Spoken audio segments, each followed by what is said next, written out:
नमस्कार दोस्तों, मैं कृष्ण शर्मा आपका स्वागत करता हूं हमारे YouTube channel PSC by DC sir पर। दोस्तों, जैसा आप सभी को पता है, यूनिट 9 की MCQ सीरीज स्टार्ट हो चुकी है। आज इसका लेक्चर नंबर 2 है। कभी आपने इसका लेक्चर नंबर 1 नहीं देखा है तो आप हमारे YouTube चैनल पर जाइए, वहां पर आपको प्लेलिस्ट मिलेगी यूनिट 9 के नाम से। वहां पर आपको वह MCQ सीरीज मिल जाएगी। दोस्तों, इस सीरीज में मैं आपको टोटल 500 MCQ सॉल्व कराने वाला हूं और 500 MCQ की लगभग 10 लेक्चर में आपके सामने आपको देखने को मिलेंगे। इस लेक्चर की लेंथ 30 से 40 या 40 से 50 मिनट से ज़्यादा नहीं होगी, इसलिए मैं इसे छोटा छोटा करके बना रहा हूं कि आप डेली इसे पढ़ें, ना कि आप क्या करें, इसे आलस में आगे बढ़ा दें। तो एक एक इन्फॉर्मेशन मैं आपको बहुत डीप में दे रहा हूं और आपको देखने को मिलेगा कभी प्रश्न ऐसे नहीं आएंगे तो कम से कम उसकी डिटेल से आपसे प्रश्न बन जाएंगे। तो इस सीरीज को बिल्कुल देखना ना भूलें। साथ ही में अपनी MP GK की भी सीरीज कंप्लीट हो चुकी है, उसे भी देखना स्टार्ट कर दे। जिस बच्चे ने एक बार देख ली वह डबल से देखना स्टार्ट करे, क्योंकि रिवीजन बहुत महत्वपूर्ण है। और भैया, रिवीजन के साथ ही प्रैक्टिस कीजिए। आप जितने MCQ हो सके उतने MCQ आप लगाइए, तभी आपका एग्ज़ाम निकल पाएगा। मेंस एग्ज़ाम नहीं है जिसमें हमें केवल पढ़ना ही पढ़ना होता है, यहाँ पर हमें प्रैक्टिस करनी होती है, वो भी MCQ की। तो MCQ प्रैक्टिस डेली करते रहिए। तो आइए स्टार्ट करते हैं आज का लेक्चर। सबसे पहले कल का जो मैंने क्लास ली थी उसका एक करेक्शन है, जिसमें मैंने LED का full form light electric diode बता दिया था। तो आपको याद रखना है कि LED का फुल फॉर्म है लाइट इमिटिंग डायोड। क्या है लाइट इमिटिंग डायोड? उसका राइट आंसर है। इसे करेक्ट कर लीजिएगा जिस भी बच्चे ने देखा था, और मैंने करेक्शन के लिए कमेंट भी किया था, परंतु जिसने नहीं किया हो तो अभी याद रखना LED का पूर्ण रूप क्या है, लाइट इमिटिंग डायोड है। अब देखिए, आज का पहला प्रश्न है, एक टेक्स्ट फाइल जिसमें सूचनाओं की एक स्ट्रिंग होती है जो आपके कंप्यूटर की हार्ड डिस्क पर ब्राउजिंग जानकारी संग्रहित करती है, कहलाती है। यहाँ पर क्या बोल रहा है कि भैया, एक टेक्स्ट फाइल को कंटेन करने के लिए स्ट्रिंग यानी एक, ये समझ लीजिए एक लाइन होती है। स्ट्रिंग यानी मतलब कि जोड़ के रखने वाला, कि क्या करता है कि अपनी इन्फॉर्मेशन जो भी हम ब्राउजिंग करते हैं उसकी जो भी जानकारी होती है उसे क्या करके रखता है, कलेक्ट करके रखता है। तो उसे हम क्या बोलते हैं? तो आपको याद रखना है उसे क्या बोलते हैं, कुकीज़ बोलते हैं। जैसे आपने कभी देखा होगा कि आप कोई सी, जैसे मान लो शॉपिंग वेबसाइट खोलते हैं, और शॉपिंग वेबसाइट पे क्या होता है, लॉगिन का ऑप्शन होता है। आप एक बार लॉगिन कर लेते हैं, जब सेकंड बार उसमें लॉगिन करने जाते हैं तो जैसे ही उस पर लॉगिन पे दबाते हैं तो आपका पासवर्ड और जो ईमेल आईडी या जो भी आईडी होती है वो आपको ऊपर दिख जाती है। क्या आपकी यह ईमेल आईडी है? आप ओके कर देते तो क्या होता है, तुरंत वहाँ फिल हो जाती है। तो ऐसी कुछ जानकारी को क्या करता है, ब्राउज़र अपने वेबसाइट के ऊपर संग्रहित करके रखता है, जिससे क्या हो कि आपकी जो ब्राउजिंग की स्पीड है वो लगातार तेज़ी से बढ़ जाए। तो उसे क्या कहा जाता है, कुकीज़ कहा जाता है, याद रखना। फिर देखिए, URL यहाँ पर आ रहा है, तो कल भी अपन ने पढ़ा था, यूनिफॉर्म रिसोर्स लोकेटर। क्या होता है यूनिफॉर्म रिसोर्स लोकेटर? इसका पूर्ण रूप होता है, यानी यह वेब पेज का एक एड्रेस होता है। फिर DNS डोमेन नेम सिस्टम होता है, कि आपकी जो वेबसाइट है उसका एक स्पेसिफिक नाम होता है, उसे क्या बोलते हैं, डोमेन नेम सिस्टम बोलते हैं। फिर प्लगइन क्या होता है कि जो आपके सॉफ्टवेयर्स होते हैं उसमें एक्स्ट्रा फीचर्स को ऐड कर दिया जाता है। जैसे आपका कोई सा सॉफ्टवेयर है जिसके ऊपर वीडियो डले हुए हैं, तो अब वीडियोस प्ले करने के लिए उसके ऊपर कुछ एक्स्ट्रा सॉफ्टवेयर्स होने चाहिए, तो वही क्या होता है, प्लगइन कहलाता है। तो प्लगइन यानी हम एक्स्ट्रा कुछ और आपके साथ प्लग इन करके दे रहे हैं आपके सॉफ्टवेयर में, जिससे आपकी सुविधाएं और अच्छी हो सके, तो यह कहलाता है प्लगइन। आपको 4 ही शब्द समझ में आ चुके होंगे। कुकीज़ क्या होती है, आपकी एक इन्फॉर्मेशन होती है जो ब्राउजिंग जो जानकारी होती है वह संग्रहित या स्टोर्ड करके रखती है। अब अगले प्रश्न पे आते हैं, निम्नलिखित में से कौन सा हार्डवेयर नहीं है? यहाँ पर पूछा है कि इन सभी ऑप्शन में से कौन सा हार्डवेयर नहीं है। देखो, हार्डवेयर की मैंने सीधी डेफिनेशन आपको बताई थी, जिस चीज़ को आप छू सकते हैं उसे हार्डवेयर बोलते हैं। तो कंप्यूटर में आप क्या क्या छू सकते हो, कि सर मैं माउस को टच कर सकता हूँ, फिर आप कीबोर्ड को टच करते हैं, CPU को टच कर सकता हूँ, फिर सर मैं अपना मॉनिटर को टच कर सकता हूँ, कर सकते हैं सर मैं प्रिंटर को टच कर सकता हूँ। तो ये सभी क्या है, हार्डवेयर है। तो देखो, कीबोर्ड बिल्कुल सही है, तो सर हार्डवेयर है। CPU common processing unit, central processing unit, ये भी क्या हो जाता है, आपका हार्डवेयर हो जाता है। फिर मॉनिटर भी आपका हार्डवेयर है। पर यहाँ पर डिवाइस ड्राइवर लिखा हुआ है, यह क्या है, एक प्रकार की मेमोरी होती है जो कंप्यूटर के अंदर इंस्टॉल होती है, जिसको आप छू नहीं सकते हैं। तो ये क्या है, एक प्रकार का हार्डवेयर नहीं है, ये क्या है, एक प्रकार का सॉफ्टवेयर है, आपको याद रखना है। इसका राइट आंसर क्या हो जाएगा, डिस्क ड्राइवर, क्योंकि यहाँ पर पूछा था नहीं है। ठीक है, अब अगले प्रश्न पे चलते हैं। एक बाइट बराबर है, यहाँ पर पूछा है भैया कि एक वाइट बराबर क्या है। क्या पूछा है, एक वाइट बराबर क्या होता है। तो देखो वी वाइट टी लिखा हुआ है। देखो मैं आपको एक वो बता देता हूँ कि एक बिट में कितने निबल होते हैं, 4 निबल होते हैं। और 8 बिट में क्या होता है, एक बाइट होता है। अब यहाँ पर पूछा है कि बाइट पूछा है कि एक बाइट में कितने निबल, तो यहाँ पर 1 का 4 तो 4 का 2 8, तो यहाँ पर कितने होगा, 2 निबल होगा। यानी एक बाइट में कितने होते हैं, 2 निबल होते हैं, याद रखना। बिट क्या है, सबसे छोटी यूनिट है, इस बात को याद रखना। एक बिट में 4 निबल होते हैं, तो 8 बिट में कितने निबल होते हैं, एक बाइट होते हैं। तो कितने हो जाएंगे, 4/8 करोगे तो 2 हो जाएंगे। तो सर 2 निबल होते हैं एक वाइट में, तो इसका राइट आंसर क्या हो जाएगा, 2 निबल्स। याद रखना बिल्कुल, 1 वाइट में 4 निबल हैं। यहाँ पर पूछेगा तो क्या बोलेगा, 1 विट में 4 निबल और 1 वाइट में 2 निबल। तो दोनों में कंफ्यूज मत होना, इसलिए उसने इतना सरल प्रश्न पूछा था कि आप कंफ्यूज हो जाओ। जैसे अपन क्या करते हैं, तो बिट, फिर आता है निबल, फिर आता है वाइट, फिर आता है केबी, फिर आता है एमबी, फिर आता है जीबी, फिर आता है टीबी। ये सभी क्या है, मेमोरीज की यूनिट है, कंप्यूटर की मेमोरी की यूनिट होती हैं। तो इन सभी को याद रखना। अगले प्रश्न पे चलते हैं। कृत्रिम बुद्धिमत्ता के कौन से उपतंत्रों में से एल्गोरिथम शामिल है जो स्वयं सीखने और भविष्यवाणी करने के लिए डेटा का उपयोग करते हैं। देखो यहाँ पर क्या लिखा हुआ है कि आर्टिफिशियल इंटेलिजेंस में इनमें से कौन सी एल्गोरिथम है जो मेनली क्या करती है, जो उसके पास डाटा होता है उसी से सीखती है और आगे का प्रिडिक्शन आपके सामने लगाती है। तो देखो उसमें क्या होता होगा, जैसे मैंने कल आपको एक रीफोर्समेंट लर्निंग के बारे में बताया था। उसमें मैंने आपको क्या बताया था कि मशीन अपने पूर्व अनुभव से सीखती है और आगे उसे क्या डिसीजन लेना है वह लेती है। तो इसमें क्या होगी, मशीन सीख रही है, तो वह किससे संबंधित हो जाएगी, मशीन लर्निंग से संबंधित हो जाएगी। याद रखना, ट्यूरिंग टेस्ट मैंने आपको बताया था कि मशीन की जो एफिशिएंसी या मानव के तुलना में उसको कंपेयर करने के लिए वो टेस्ट किया जाता है, उसे ट्यूरिंग टेस्ट बोलते हैं। ठीक है, क्लाउड कंप्यूटिंग क्या होती है, ये स्टोरेज है। ठीक है, फिर अगले और प्रश्न पे हम चलते हैं। हैकिंग, फिशिंग, ईमेल भेजना, रैंसमवेयर किसके उदाहरण हैं। यहाँ पर पूछा हुआ है hacking, sending fishing emails, ransomware किसके एग्जाम्पल है। तो मैंने आपको बहुत अच्छे से साइबर सिक्योरिटी पढ़ाई थी, उसमें बताया था कि hacking, sending fishing emails, ransomware क्या है, एक प्रकार के साइबर क्राइम गतिविधियाँ हैं, साइबर क्राइम एक्टिविटीज़ हैं। अब देखो हैकिंग में क्या होता है कि आपके कंप्यूटर में बिना पूछे आपके कंप्यूटर में व्यक्ति एंट्री कर लेता है और वह क्या करता है, आपकी जानकारी को चुराता है। ठीक है, उसे क्या बोलते हैं, हैकिंग बोलते हैं। फिर फिशिंग ईमेल्स क्या होते हैं, यहाँ एक प्रकार के बने हुए संदेश होते हैं जो धोखाधड़ी के लिए इस्तेमाल होते हैं। इसमें आपके सामने एक ईमेल पहुंचाया जाता है और कोशिश की जाती है कि आप क्रेडिट कार्ड, डेबिट कार्ड, आपका खाता विवरण, आपकी पर्सनल इन्फॉर्मेशन उसे दे दो, जिससे वह आपके साथ क्या कर सके, साइबर क्राइम कर सके। रैंसमवेयर क्या होता है, तो रैंसमवेयर क्या है, एक मालवेयर है। क्या है, दुर्भावनापूर्ण सॉफ्टवेयर है, यानी ये एक प्रकार का गलत सॉफ्टवेयर होता है जो किसी भी के भी कंप्यूटर में इंस्टॉल कर दिया जाता है और वह क्या करता है कि जो भी अपना डाटा होता है उसे इनक्रिप्ट कर देता है। इनक्रिप्ट यानी कि किसी दूसरी फॉर्म में उसे चेंज कर देता है। अब जिसने, जैसे मान लो मैंने 1 2 3 4 में डाटा सेव करके रखा था, उसने इनक्रिप्ट कर दिया कुछ अलग लैंग्वेज में, तो मैं उसे समझ नहीं पा रहा हूँ। अब वो क्या करेगा, आपसे पैसे मांगेगा कि भैया मैं इसे वापस डी इनक्रिप्ट कर दूंगा, यानी आपकी लैंग्वेज में ही दे दूंगा, परंतु उसके लिए मुझे आपसे पैसा चाहिए। तो वह क्या कहलाता है, रैंसमवेयर कहलाता है। तो याद रखना इनकी डेफिनेशन भी जो मैंने बताई है, क्योंकि आपके एग्जाम में पूछी जा सकती है। हैकिंग अच्छी भी होती है, बुरी भी होती है, बैड हेड हैकर्स भी होते हैं, गुड हेड हैकर्स भी होते हैं, तो वो सभी अपन बाद में बात करेंगे, परंतु याद रखना ये सभी क्या है, साइबर क्राइम की गतिविधियाँ हैं। अब अगले प्रश्न पे हम चलते हैं। इंटरनेट पर प्रत्येक डिवाइस को एक विशिष्ट नेटवर्क एड्रेस दिया जाता है जिसे उसका फिल इन द ब्लैंक्स कहा जाता है। यहाँ पर कल भी मैंने बताया था कि हर एक जो डिवाइस है उसका एक यूनिक नेटवर्क या यूनिक एड्रेस होता है, उसे हम क्या बोलते हैं, तो मैंने कल बताया था इंटरनेट प्रोटोकॉल या आईपी एड्रेस उसे कहा जाता था। तो इसका राइट आंसर क्या है, आईपी एड्रेस या इंटरनेट प्रोटोकॉल एड्रेस कहा जाता है। अगले प्रश्न पे चलने से पहले मैं आपको हमारे टेस्ट सीरीज के बारे में बता देता हूँ। भैया 35 टेस्ट है, कुल 99 रुपये में ये आपको मिल रहे हैं और इसमें भैया 20 एफएलटी और 15 टॉपिक वाइज टेस्ट है, आप सभी को पता है।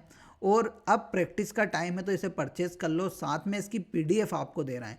तो आप पीडीएफ निकाल के अपने टेबल पे रख लीजिए जहाँ पर आप स्टडी करते हो और बार बार उन टेस्ट को एनालिसिस कीजिए और हर प्रश्न में 1 से 2 फैक्ट क्या करके रखिए, एड ऑन करके रखिए। यानी 3500 के आप लगभग 10,000 प्रश्न बना लो भैया, और डेली पढ़ो उनको। और डेली पढ़ोगे तो आपका रिवीजन होगा, जब आप पेपर में जाएंगे तो आपका कॉन्फिडेंस बहुत हाई होगा। इन टेस्ट को देना बिल्कुल ना भूलें। कल आपका टेस्ट वापस से स्वास्थ्य एवं शरीर का, तो इसको भी देना बिल्कुल मत भूलिएगा। ठीक है, 18 तारीख के दिन, फिर 19 के दिन एफएलटी। अब लगातार आपके टेस्ट है और भैया मेरा यही मानना है कि आपने जो भी टेस्ट दे रहे हैं अब उनकी प्रैक्टिस करना स्टार्ट कर दो, क्योंकि यही मौका है जो आपको आपके प्रीलिम्स में आपका स्कोरिंग कराएंगे। तो ज़रूर भैया बने रहिएगा, बिल्कुल प्रॉपर टेस्ट दीजिए, मेरा यही मानना है। Practice makes man perfect. तो अब मौका आ चुका है प्रैक्टिस करने का। अगले प्रश्न पे चलते हैं। पेशेवर व व्यवसायी व्यक्ति जो अन्य पेशेवर लोगों को जोड़ने के लिए जिस सोशल मीडिया नेटवर्किंग साइट का उपयोग करते हैं वह कहलाते हैं। तो मैंने कल बताया था कि प्रोफेशनल्स जो सोशल नेटवर्किंग साइट का आजकल इस्तेमाल करते हैं कनेक्ट होने का, उसका नाम क्या है, लिंक्डइन है। और लिंक्डइन में मेनली नौकरी सर्च की जाती है। यहाँ पर जैसे किसी कंपनी का एचआर की वेबसाइट भी है, किसी कंपनी के मैनेजर की वेबसाइट भी है। इन सभी की यहाँ पर क्या होती है, अपनी खुद की एक प्रोफाइल बनी होती है। आप उस पर लॉगिन करके उनसे बात कर सकते हैं और नौकरी से संबंधित कुछ भी जानकारी प्राप्त कर सकते हैं कि मुझे इस प्रकार की नौकरी चाहिए, आपको कुछ नौकरी ढूंढना है तो आप लिंक्डइन पर ढूंढ सकते हैं। लिंक्डइन के अलावा naukri.com भी आजकल चलता है। तो ये सभी आजकल क्या है, प्रोफेशनल्स लोगों से कनेक्ट होने के लिए सोशल नेटवर्क साइट है। अब फेसबुक मैंने बताया था कि वर्तमान में सबसे ज़्यादा एक्टिव यूज़र्स कहाँ पर हैं, तो फेसबुक के ऊपर है, याद रखना। फिर अगले प्रश्न पे चलते हैं। पहली पीढ़ी के कंप्यूटर सर्किटरी का निर्माण करने के लिए किस इलेक्ट्रॉनिक उपकरण का उपयोग किया गया था। तो यहाँ पर पूछा है कि भैया फर्स्ट जनरेशन के कंप्यूटर में कौन से इलेक्ट्रॉनिक डिवाइस का इस्तेमाल किया गया था सर्किट को बनाने के लिए। तो देखो भैया, पहले जो कंप्यूटर थे उसमें आप सभी को पता है किसका इस्तेमाल किया गया था, तो वैक्यूम ट्यूब का इस्तेमाल किया गया था। किसका इस्तेमाल किया गया था, तो वैक्यूम ट्यूब्स का इस्तेमाल किया गया था। फिर उसके बाद दूसरी जनरेशन में आप सभी को पता है ट्रांजिस्टर्स का इस्तेमाल किया गया। और तीसरी में आप सभी को पता है आईसी चिप, इंटीग्रेटेड चिप्स का इस्तेमाल किया गया। फोर्थ में माइक्रो प्रोसेसर का इस्तेमाल किया गया। तो ऐसे कर करके सभी पीढ़ियों में लगातार साइज को छोटा करने के लिए कंप्यूटर का बहुत सारे सर्किट्स का इस्तेमाल किया गया। तो पहले वाले का यहाँ पर पूछा है, तो पहले वाले में किया गया था वैक्यूम ट्यूब, दूसरे में ट्रांजिस्टर, याद रखना, और तीसरे में इंटीग्रेटेड सर्किट। आपके एग्जाम में ये पूछे जाते हैं कि पहली जनरेशन में किसका इस्तेमाल किया गया, दूसरी जनरेशन में कौन सा, तीसरी जनरेशन में कौन सा, चौथी में कौन सा। तो ये चार ही मैंने आपको बता दिए, याद रखना। अब अगले प्रश्न पे चलते हैं। कास्केडिंग स्टाइल सीटों का HTML hyper text markup language के साथ उपयोग क्यों किया जाता है। कल मैंने बताया था कि HTML का उपयोग क्यों किया जाता है, कि सर वेब पेजेस की डिज़ाइन करने के लिए HTML का इस्तेमाल किया जाता है। तो यहाँ पर देख लेते हैं हम ऑप्शन कहाँ पर है।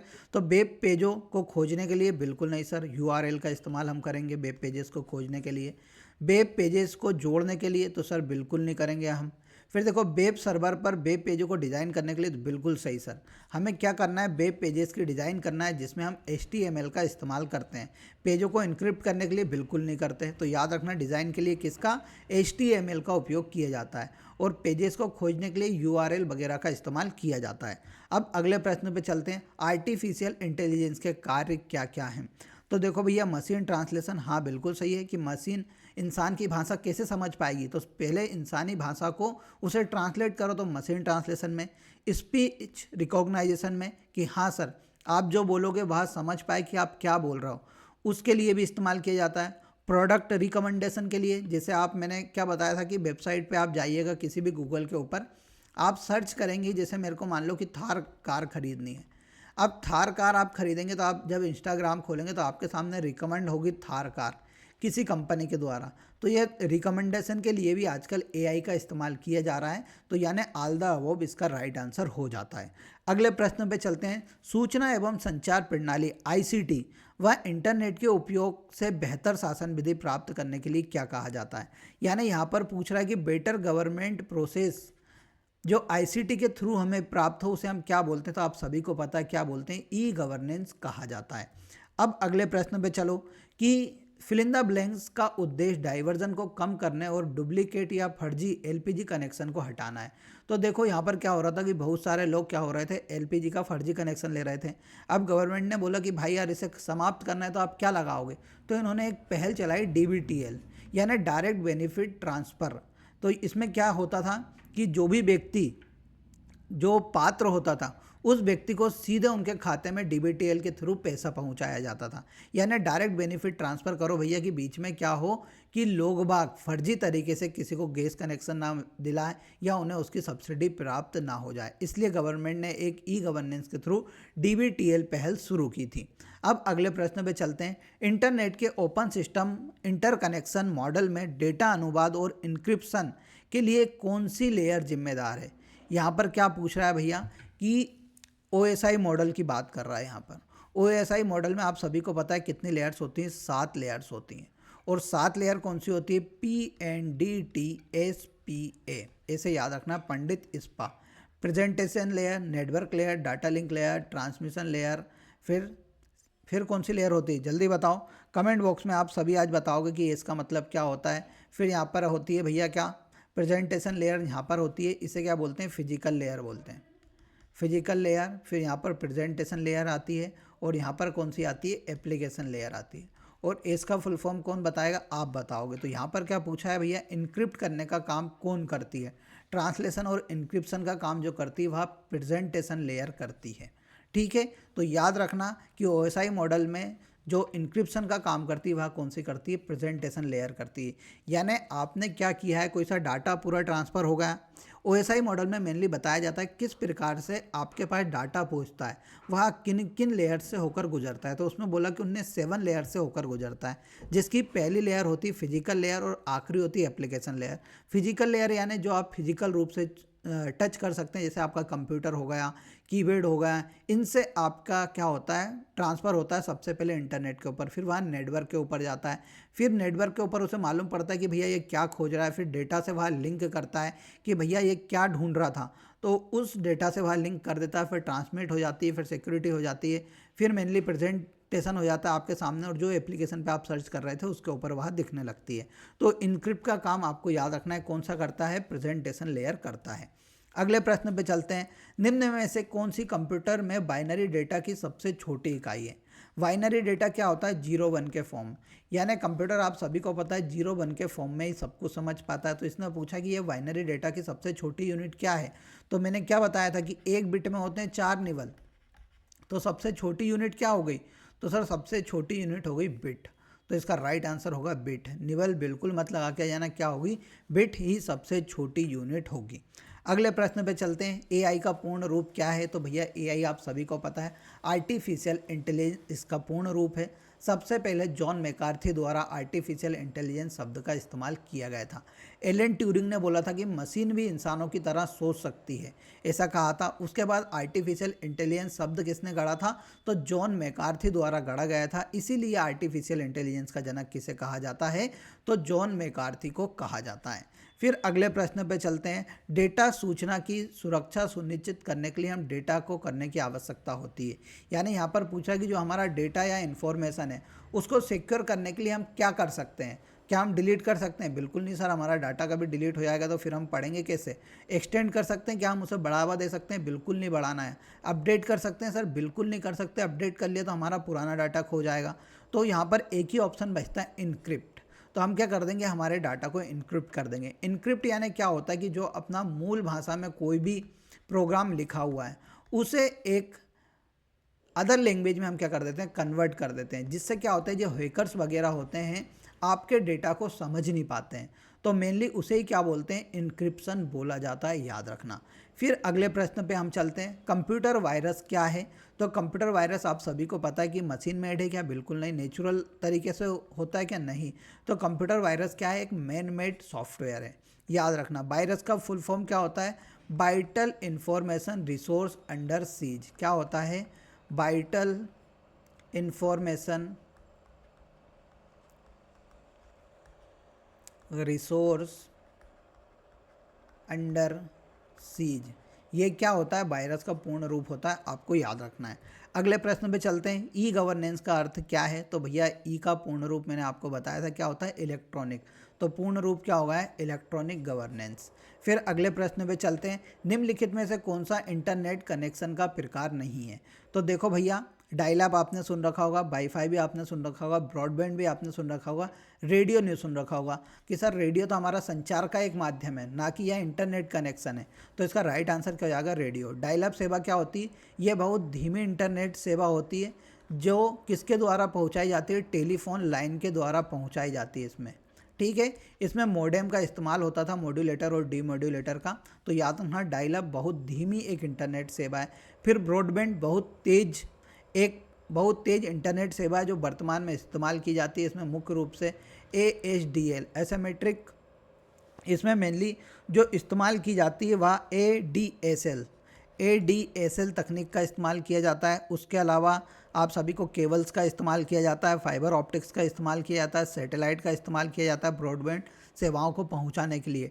ADSL क्या होता है, एसिमेट्रिक डाटा सब्सक्राइबर लाइन। तो वह किस में इस्तेमाल होती है, ब्रॉडबैंड सेवा में इस्तेमाल होती है। वाईफाई आप सभी को पता है एक प्रकार का वायरलेस कनेक्शन है। तो यहाँ पर पूछा था कि इंटरनेट का कनेक्शन कौन सा है, नहीं है, तो रेडियो एक प्रकार का इंटरनेट कनेक्शन नहीं है। अगले प्रश्न पे चलते हैं, निम्नलिखित में से कौन सा वेब ब्राउज़र नहीं है। यहाँ पर पूछा है कि वेब ब्राउज़र कौन सा नहीं है। तो देखो भैया, गूगल ड्राइव, विवल्डी, मोजिला फायरफॉक्स और ओपेरा। तो गूगल ड्राइव तो सर हमारे यहाँ स्टोरेज के लिए इस्तेमाल होती है, तो ये तो वेब ब्राउज़र नहीं है। विवल्डी है, मोजिला फायरफॉक्स भी है, ओपेरा भी। ये तीनों क्या है भैया, तो ये तीनों आपको याद रखना है, ये तीनों क्या हैं, एक प्रकार के वेब ब्राउज़र हैं। अगले प्रश्न पे चलते हैं, www का पूर्ण रूप क्या है। तो www का आप सभी को पता है क्या है, वर्ल्ड वाइड वेब। तो राइट आंसर हो जाएगा वर्ल्ड वाइड वेब। इसे 1989 में टिम्स बर्नेस ली द्वारा खोजा गया था, याद रखना। फिर अगले प्रश्न पे चलते हैं, ई कॉमर्स का प्राथमिक लाभ क्या है। तो ई कॉमर्स यानी इंटरनेट के ऊपर आप कुछ भी सामान बेच रहे हैं, उसका प्राथमिक लाभ क्या है, कम लागत, बिल्कुल सही। ग्राहक आधार में वृद्धि, बिल्कुल सही। बेहतर ग्राहक सेवा, बिल्कुल सही। यानी इसका राइट आंसर क्या हो जाएगा, डी वाला।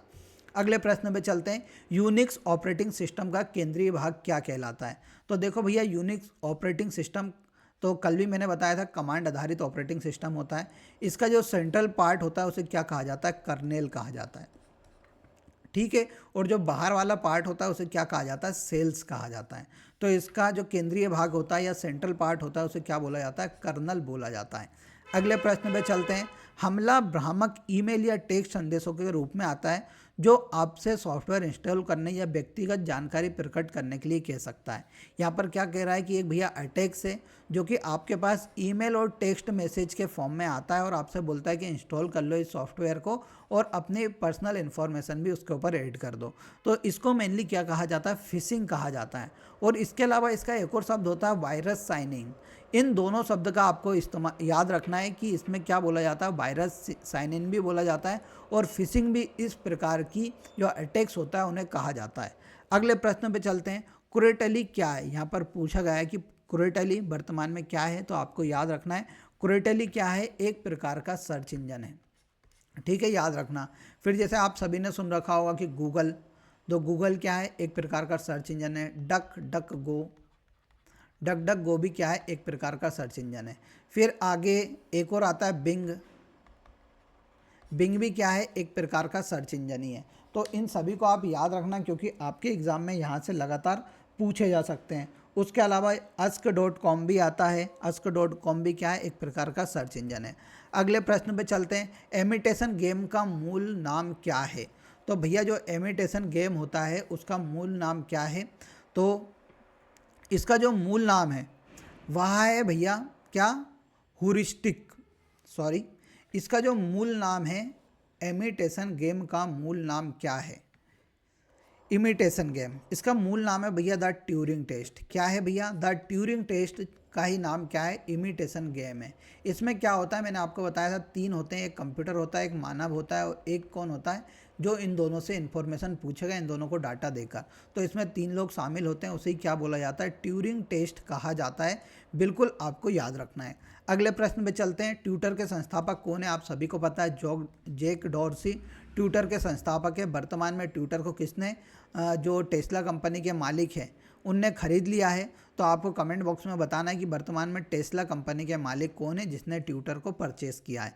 अगले प्रश्न पे चलते हैं। ई गवर्नेंस के 4 स्तंभ कौन कौन से, यानी 4 पिलर्स ऑफ ई गवर्नेंस पूछ रहा है। तो मैंने आपको बताया था कि कौन कौन से होते हैं। मेनली पीपीटीआर, कौन से? पीपीटीआर यानी पीपुल, प्रोसेस, टेक्नोलॉजी, रिसोर्सेस। ये क्या होते हैं? ई गवर्नेंस के 4 पिलर्स होते हैं। बार बार पूछा गया, आपको याद रखना है। लोग, प्रक्रिया, प्रौद्योगिकी, संसाधन। अगले प्रश्न पे चलते हैं। उन पेशेवर और व्यावसायिक लोगों के लिए एक सोशल मीडिया नेटवर्किंग साइट है जो अन्य पेशेवरों से जुड़ना चाहते हैं। तो मैंने अभी थोड़ी देर पहले बताई थी कि यह क्या है, लिंक्डइन है। तो एमपीपीएससी का भैया लिंक्डइन तो बहुत ही फेवरेट हो चुका है, तो आपको याद रखना। अगले प्रश्न पे चलते हैं। आर्टिफिशियल इंटेलिजेंस की शाखा है, तो ब्रांचेस ऑफ आर्टिफिशियल इंटेलिजेंस यहाँ पर पूछ रहा है। तो नेटवर्क डिजाइन नहीं सर, साइबर फोरेंसिक नहीं सर, फुल स्टैक डेवलपर नहीं। मशीन लर्निंग क्या है? एआई की एक ब्रांच है, आपको याद रखना है। एआई की कुछ और ब्रांचेस की हम बात करते हैं तो आपके सामने कौन कौन सी ब्रांच आपको देखने को मिलती है। तो देखो, मशीन लर्निंग हो गई, कल मैंने जो बताया था।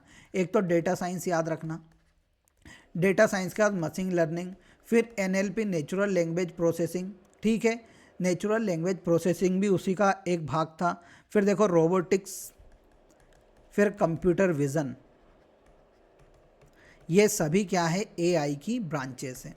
फिर अगले प्रश्न पे चलते हैं। एमपीईजी का पूर्ण रूप क्या है? तो कल मैंने कमेंट बॉक्स में आप सभी से पूछा था कि क्या है, तो आधे लोगों ने आंसर दिया, आधे तो देना ही नहीं चाहते हैं, क्योंकि मेनली उनको ऐसा लगता है कि सर बस पढ़ा रहे हैं, हमें क्या मतलब, सर पढ़ाते चलो, हमें कमेंट बॉक्स में आंसर देने का कोई मतलब नहीं है। तो भैया इसका पूर्ण रूप है मूविंग पिक्चर एक्सपर्ट ग्रुप, यानी यहाँ मेनली किसका एक एक्सटेंशन है, किसका? इमेजेस का, एमपीईजी, तो याद रखना। फिर अगले प्रश्न पे चलते हैं। इंटरनेट के क्षेत्र में W3C का अर्थ क्या है? तो WC3 इंटरनेट के में क्या होता है? World wide web consortium. तो इसका राइट आंसर क्या हो जाता है? डी वाला हो जाता है, वर्ल्ड वाइड वेब कंसोर्टियम। अगले प्रश्न पे चलते हैं। संप्रेषण प्रक्रिया में निम्नलिखित घटनाओं पर विचार कीजिए तथा उसको कालक्रम अनुसार व्यवस्थित कीजिए। तो यहाँ पर कम्युनिकेशन प्रोसेस कल भी हमने बहुत अच्छे से पढ़ा था। तो मैंने बताया था कि भैया लास्ट में होता है फीडबैक। तो फीडबैक 7 नंबर, यानी सर हमें 3 ऑप्शन में दिख रहा है यार, सर बिल्कुल सही नहीं हो पाएगा। अब देखो सर, आपने सबसे पहले पूछा था आइडिया होना चाहिए किसी के पास, तो आइडिया यहाँ पर है क्या? नहीं है। तो सर सेंडर होना चाहिए, तो यहाँ पर सेंडर है, तो पहले नंबर पर कौन आएगा? सेंडर आएगा। तो पहले नंबर पर दूसरा, तो यही वाला बिल्कुल सही आंसर है। पहले पे आएगा सेंडर, दूसरे पे आएगा कि वह मैसेज टाइप करेगा, तीसरे पे आएगा वह अपने क्या कर देगा? इनकोड कर देगा, चौथे पे आएगा चैनल में भाव पहुंचा देगा, पांचवें में क्या आ जाएगा भैया? डिकोड कर लेगा, छठा रिसीवर आ जाएगा और सातवां वह फीडबैक दे देगा। तो ये सभी याद रखना है, कम्युनिकेशन प्रोसेस बार बार पूछी जाती है। अगले प्रश्न पे आते हैं। कृत्रिम बुद्धिमत्ता की तकनीक जो सर्च प्रक्रिया की दक्षता में अभिवृद्धि करती है कहलाती है, यानी मेनली यह पूछा आर्टिफिशियल इंटेलिजेंस में जो सर्च की प्रोसेस होती है उसे इम्प्रूव करने के लिए जो टेक्नोलॉजी का इस्तेमाल किया जाता है या टेक्निक का इस्तेमाल किया जाता है उसे क्या कहते हैं? तो उसे याद रखना, क्या बोलते हैं? ह्यूरिस्टिक कहा जाता है। अगले प्रश्न पे आते हैं। निम्नलिखित में से किसके सफल क्रियान्वयन के लिए आईसीटी के बुनियादी ढांचे को स्थापित करने की आवश्यकता है? यानी यहाँ पर पूछ रहा है कि भैया कौन से आईसीटी इंफ्रास्ट्रक्चर को एस्टेब्लिश करने की ज़रूरत है कि भैया आसानी से जितनी भी सुविधाएं हैं वह इंटरनेट पे मिल पाए। तो उसके लिए मेनली एक केस की ज़रूरत है, ई गवर्नमेंट या ई गवर्नेंस की हमारे लिए ज़रूरत है। अगले प्रश्न पे आते हैं। निम्नलिखित में से कौन सी सोशल नेटवर्किंग साइट मुख्य रूप से पेशेवर नेटवर्किंग या नौकरी या खोज पर केंद्रित है? तो 4-5 बार एमपीपीएससी ने पूछ लिया भैया, अदर एग्जाम में इस बार भी पूछ सकता है, तो याद रखना आंसर क्या है? लिंक्डइन है। अगले प्रश्न पे आते हैं। स्टेनोग्राफी तकनीक का इस्तेमाल कहाँ पर किया जाता है? तो देखो भैया, स्टेनोग्राफी एक तकनीक है जो किस में इस्तेमाल की जाती है? अपने डेटा को हाइड करने के लिए इस्तेमाल की जाती है। इसमें क्या होता है मेनली कि जो आपका डाटा है उसे मेनली क्या कर दिया जाता है? हाइड कर दिया जाता है। हाइड कर देंगे यानी छुपा देंगे तो लोगों को मालूम नहीं पड़ेगा, उसे क्या बोलते हैं आप? स्टेनोग्राफिक तकनीक हमें बोला जाता है। फिर देखो, जो मेनली डाटा को सेव करने के लिए, इनक्रिप्ट करने के लिए तकनीक का इस्तेमाल होता है उसे बोला जाता है स्टेनोग्राफी, नहीं क्रिप्टोग्राफी, ठीक है। डाटा को इनक्रिप्ट और डी इनक्रिप्ट करने के लिए जिस तकनीक का इस्तेमाल किया जाता है उसे क्रिप्टोग्राफी बोलते हैं। और स्टेनोग्राफी किसके लिए इस्तेमाल होती है? डाटा हाइडिंग के लिए इस्तेमाल की जाती है। अगला प्रश्न है, निम्नलिखित में से कौन सी तकनीक डेटा गोपनीयता सुनिश्चित करने एवं प्लेन टेक्स्ट को साइफर टेक्स्ट में परिवर्तित करने के लिए की जाती है? तो यहाँ मेनली कौन सी तकनीक है? डाटा इंस्क्रिप्शन की एक तकनीक है। देखो क्या होता है कि जैसा आपका यह डाटा है, डाटा को आपको एक गुप्त कोड में छुपाना है। तो गुप्त कोड में जो हम ट्रांसफ़र करते हैं तो उस गुप्त कोड को क्या कहा जाता है? सिफर टेक्स्ट कहा जाता है। जैसे मान लो यहाँ पर कृष्ण लिखा हुआ था, अब कृष्ण को आपने एक गुप्त कोड में लिख दिया जिसे लोग बाग नहीं समझ पा रहा है, जैसे आपने NRIK लिख दिया, इस गुप्त कोड में लिख दिया, तो इस गुप्त कोड को क्या कहा जाता है? सिफर टेक्स्ट कहा जाता है। ये 2-3 बार पूछ चुके हैं कि क्रिप्टोग्राफी या इंक्रिप्शन तकनीक में जो गुप्त कोड होता है उसे क्या बोलते हैं? तो याद रखना सिफर टेक्स्ट बोला जाता है। और यह डाटा इंक्रिप्शन वाले तकनीक में इस्तेमाल होता है। इंक्रिप्शन क्या होता है कि डाटा को आपने क्या कर दिया? गुप्त कोड में ट्रांसफ़र कर दिया, और गुप्त कोड से उसे ओरिजिनल फॉर्म में जब हम लेके आते हैं उसे क्या बोलते हैं? डी इंक्रिप्शन कहा जाता है। अब अगले प्रश्न पे आते हैं। एक इमेज फाइल को स्टोर करने के लिए निम्नलिखित में से किस फाइल एक्सटेंशन का उपयोग किया जाता है? तो आपको याद रखना है JPEG, joint photographic expert group का इसमें इस्तेमाल किया जाता है। यह एक प्रकार का एक्सटेंशन है जो कि किसी भी इमेज फाइल को स्टोर करने के लिए इस्तेमाल किया जाता है। अगले प्रश्न पे चलते हैं। 2 मेल सर्वरों के मध्य सूचनाओं को आदान प्रदान करने के लिए किस प्रोटोकॉल का इस्तेमाल किया जाता है? तो 2 मेल सर्वर यानी मेल, जैसे मेरी ईमेल ID कृष्ण डॉट और यहाँ पर PSC सर की है, तो हम दोनों को क्या करना है? सूचनाओं को आदान प्रदान करना है। तो इसके लिए कौन से प्रोटोकॉल का इस्तेमाल किया जाता है? तो उसके लिए SMTP, simple mail transfer protocol का इस्तेमाल किया जाता है। ये पूर्ण रूप भी आप याद रखना, क्या? Simple mail transfer protocol. अगले प्रश्न पे आते हैं। ईबे एक उदाहरण है, तो ईबे भैया उदाहरण है ई ऑक्शन का और ई शॉप्स का, यानी आप यहाँ पर किसी भी चीज़ की बोली भी लगा सकते हैं और किसी भी चीज़ को खरीद भी सकते हैं। तो यहाँ ईबे का क्या है? एक उदाहरण है। अगले प्रश्न पे चलते हैं। निम्नलिखित में से किस गेट को यूनिवर्सल गेट कहा जाता है? तो आप सभी को पता है नैंड और गेट को क्या कहा जाता है? यूनिवर्सल गेट कहा जाता है। अगले प्रश्न पे चलते हैं। रेडियो संचार किसके द्वारा संभव किया गया है? तो आप सभी को पता है कि जो रेडियो संचार है वह मुख्य रूप से किससे संभव हो पाया है? तो वह सर हो पाया है किसके द्वारा? ट्रायोड ट्यूब के कारण ही वह क्या हो चुका है? संभव हो पाया है। अगले प्रश्न पे चलते हैं। निम्नलिखित में से कौन सा रोबोट का फ़ायदा नहीं है? यहाँ पर पूछा है कि इनमें से कौन सा रोबोट का फ़ायदा नहीं है? तो यह असमर्थ महसूसों को मदद कर सकते हैं, तो सर ये तो फ़ायदा है। वह नौकरियों को विस्थापित कर सकते हैं, सर सोचूंगा। यह खतरनाक स्थितियों में प्रयोग किए जाते हैं, बिल्कुल सही है सर, ये तो फ़ायदा है। वह थकते नहीं है, ना ही विश्राम करते हैं, ये भी फ़ायदा है। तो यहाँ पर क्या हो रहा है? नौकरियों को विस्थापित कर सकते हैं, ये क्या है भैया? फ़ायदा नहीं है। कभी नौकरियाँ विस्थापित होगी तो सभी लोग बेरोजगार हो जाएंगे, तो यही क्या है? रोबोट का फ़ायदा नहीं है। फिर अगले प्रश्न पे हम चलते हैं। सोशल मीडिया अनुकूल क्या है? सोशल मीडिया किसके लिए अनुकूल है, ऐसा पूछा था। सोशल नेटवर्किंग द्वारा आसानी से प्रचार करना, स्पष्ट कंटेंट लिखना, छोटा कंटेंट बनाना जिससे आसानी से अनुक्रमित किया जा सके, लोगों की सामाजिक नेटवर्किंग में नियुक्ति करने या कंटेंट बनाने के लिए।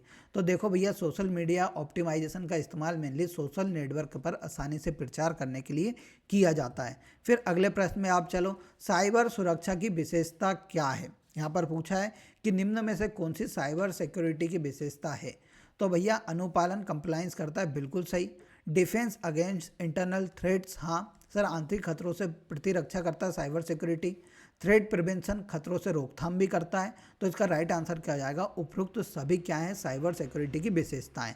फिर अगले प्रश्न पे चलते हैं। निम्नलिखित में से ई गवर्नेंस का कौन सा सटीक विवरण करता है? यहाँ पर पूछा गया है कि जो भैया मेनली सटीक विवरण कर रहा है उसका। तो देखो भैया, तकनीक आधारित शासन की व्यवस्था देना ही क्या है? ई गवर्नेंस है।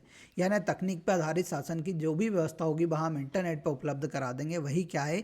ई गवर्नेंस कहलाता है। फिर देखिए, कृत्रिम बुद्धिमत्ता का जनक किसे कहा जाता है? तो मैं आपको 10 बार बोल चुका हूँ, कृत्रिम बुद्धिमत्ता का जनक किसे कहते हैं? जॉन मैकार्थी को कहा जाता है। फिर देखो, निम्नलिखित में से कौन सा एक आभासी सहायक का उदाहरण नहीं है? तो देखो यहाँ पर AI असिस्टेंट का प्रश्न आ गया है, कल मैंने आपको इसे समझाया था। तो एलेक्सा किसका था सर? अमेजोन का था, आपने कल बताया था। फिर कोर्टोना सर आपने बताया था माइक्रोसॉफ्ट का था। फिर सिरी आपने बताई थी एप्पल का एआई असिस्टेंट था, पर कोर्टेसा नामक आपने कोई भी एआई असिस्टेंट नहीं बताया था, तो इसका राइट आंसर क्या हो जाता है डी, क्योंकि यहाँ पर नोट पूछा था, नहीं पूछा था। फिर अगले प्रश्न पे आते हैं, निम्नलिखित डायोड में से कौन सा अत्यंत उच्च गति स्विचिंग इलेक्ट्रॉनिक परिपथ में इस्तेमाल किया जाता है, तो इसका राइट आंसर है टनल डायोड। ठीक है, फिर अगले प्रश्न पे आते हैं, इलेक्ट्रॉनिक उपकरण में निम्नलिखित में से कौन सी तकनीक इलेक्ट्रॉन होल में युग्म पैदा करने के लिए प्रयोग नहीं की जाती है, तो इसमें कौन सी तकनीक इस्तेमाल नहीं की जाती है, तो आशुद्धि अंत हस्तक्षेप नामक तकनीक का इस्तेमाल नहीं किया जाता है। फिर अगला प्रश्न है, निम्नलिखित में से कौन सा कृत्रिम बुद्धिमत्ता के पक्षपात का स्रोत नहीं है, यानी यहाँ पर पूछा है which is not a following not a source of artificial base, तो इसका राइट आंसर है एबिलिटी या क्षमता। ये क्या भैया, पक्षपात का स्रोत नहीं है, क्षमता। लोग, एल्गोरिथम, डेटा, इन सभी से आप एआई में क्या कर सकते हो, पक्षपात कर सकते हो, परंतु क्षमता की कोई बात नहीं होगी एआई के क्षेत्र में। ये एमपीपीएससी ने करेक्ट आंसर माना था। तो दोस्तों आज का लेक्चर यहीं पर समाप्त होता है। अब आपको 2 क्वेश्चन का आंसर देके जाना है। व्योममित्र रोबोट किसने बनाया है, दूसरा है डिजिटल इंडिया मिशन कब शुरू हुआ था, और पार्ट 3 कल वापस से आएगा शाम को 6 बजे। तो भैया इस पर ज़रूर बने रहिए। कैसा लग रहा है ये आपको लेक्चर, ज़रूर कमेंट बॉक्स में आज भी बताइएगा। फिर मिलते हैं इसी प्रकार अगले लेक्चर में, तब तक के लिए जय हिंद जय भारत।